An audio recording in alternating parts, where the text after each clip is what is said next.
Curiosity is a dangerous thing.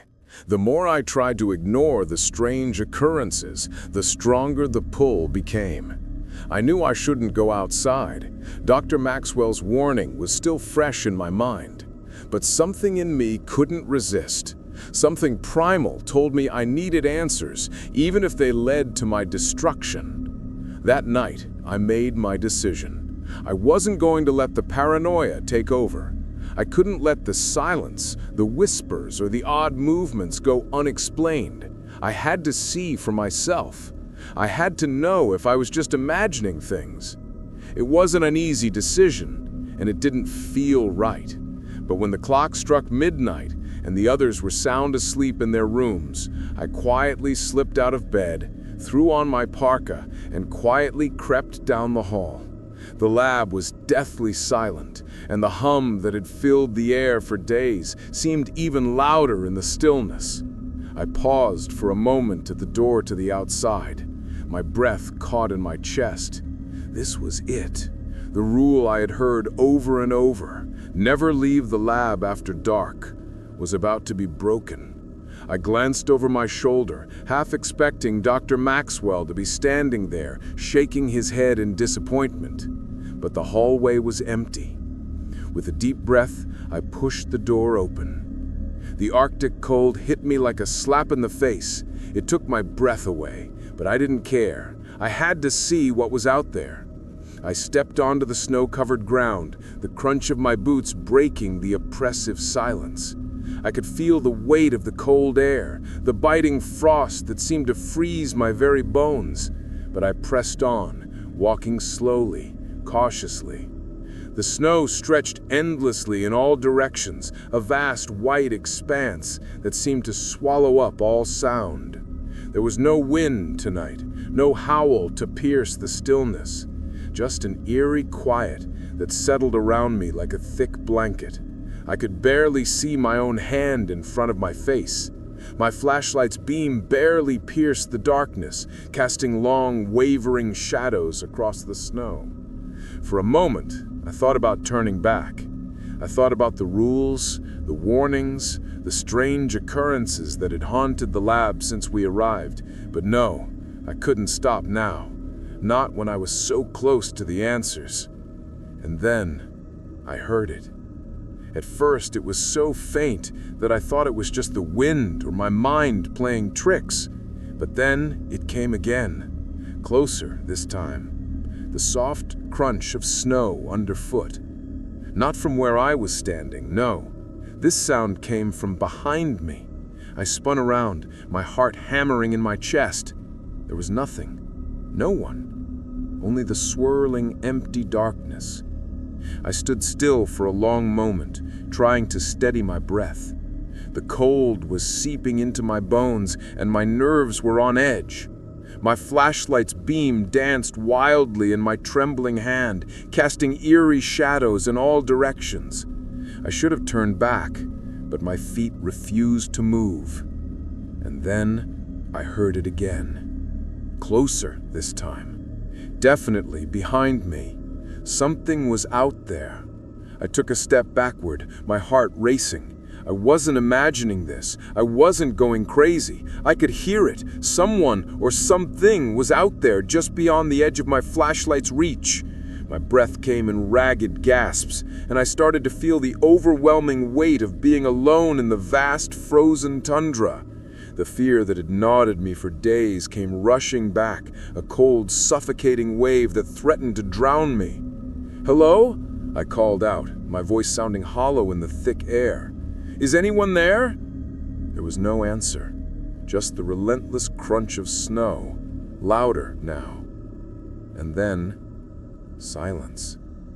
I strained my ears, but all I could hear was the sound of my own breathing. My pulse thudded in my ears, and the darkness seemed to close in around me. I turned quickly, looking back toward the lab. It was still too far to make it run for it, and I knew that if I turned my back on whatever was out there, I might not make it back at all. Suddenly, I saw something in the distance, a shape, faint but unmistakable, a figure standing in the snow, just on the edge of my flashlight's beam. I froze. I tried to make out any detail, but it was too far away. I couldn't tell if it was a person or something else. But whatever it wasn't moving. For a moment, I stood there, my heart pounding in my chest. My mind screamed at me to turn around and run back to the lab, but my body refused to listen. I took another step forward.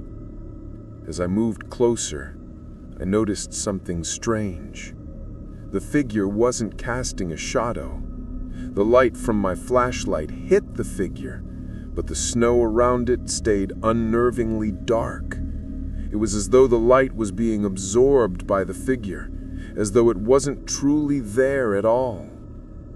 I stopped dead in my tracks, my breath caught in my throat.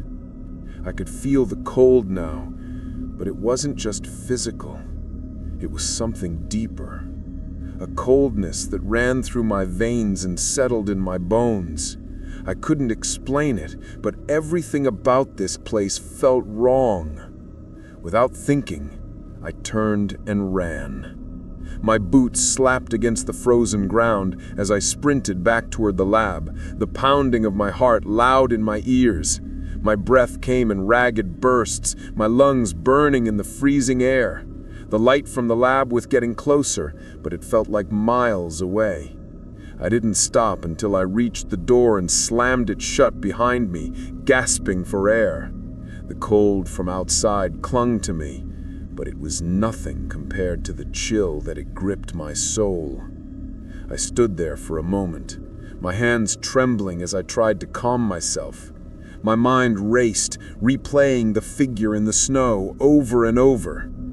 What had I just seen? I didn't know, but I knew one thing for sure. I wasn't going outside again. The rules, the warnings, they all started to make sense now. The night was not just cold. It was something else. Something that shouldn't exist. And whatever that thing was, it was watching me. The next few days passed in a blur of confusion and dread. I tried to pretend that what I saw outside that night didn't matter, but deep down, I knew it did. It mattered a lot. I couldn't shake the image of that figure, standing motionless in the snow, its absence of a shadow, the coldness that radiated from it. It had felt like something unnatural, something that shouldn't exist in this world. I couldn't bring myself to tell the others. How could I? They would think I was losing my mind, just like Rachel had feared. And what if I was? After all, I had been alone out there, isolated in the dead of night. Maybe it had all been an illusion, an effect of the cold, the isolation, the overwhelming silence. But no, the feeling that something was wrong never left me. In fact, it grew stronger with every passing day. I didn't say anything about what I saw, but I started noticing things around the lab that I couldn't explain. Little things at first. Chairs turned the wrong way. Equipment moved slightly out of place. But as the days went by, these occurrences started to escalate. It was Rachel who brought it up first.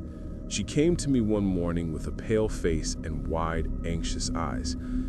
I saw it, she whispered. I saw the shadow. I froze, my heart skipping a beat. I asked, what shadow? Trying to keep my voice steady. She hesitated before answering. I was in the storage room. I swear I saw a shadow move across the wall, but there was nothing there. No one else in the room, just a shadow, a dark shape moving like it was alive. I swallowed hard, the hairs on the back of my neck prickling. Rachel, it's probably just the lighting or your mind playing tricks. You've been under a lot of stress. But Rachel wasn't convinced. No, she said, her voice trembling. I know what I saw. I know it wasn't normal. I could see the fear in her eyes, and for the first time since I arrived, I felt the same fear rising within me. maybe I wasn't imagining things after all. Maybe it wasn't just the isolation. There was something else here, something we didn't understand. Over the next few days, the strange events became more frequent. It wasn't just the odd noises anymore. There were physical manifestations now. Equipment malfunctioned for no reason. Lights flickered on and off, and the temperature inside the lab would suddenly drop no matter how much we cranked up the heaters. One evening, I was in the main control room monitoring the equipment when I noticed a strange glitch on one of the monitors. It was a brief flicker, but when I checked the data, it didn't make sense. The graph showed erratic spikes in the temperature, but only in certain areas of the lab. I stood up from my chair, puzzled, and walked to the area near the east side of the building. It was colder than usual, and the air felt thick. The hairs on my neck stood on end as I stood there, feeling the temperature shift around me as if something unseen was breathing down my neck. I had to admit it now. Something was wrong.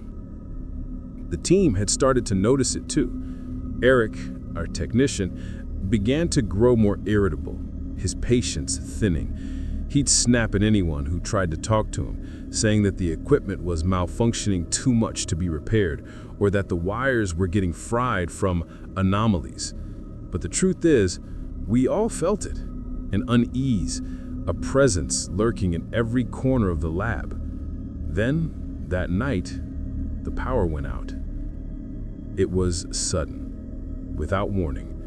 One moment, everything was humming along as usual, and the next, the lights flickered. They went completely dark.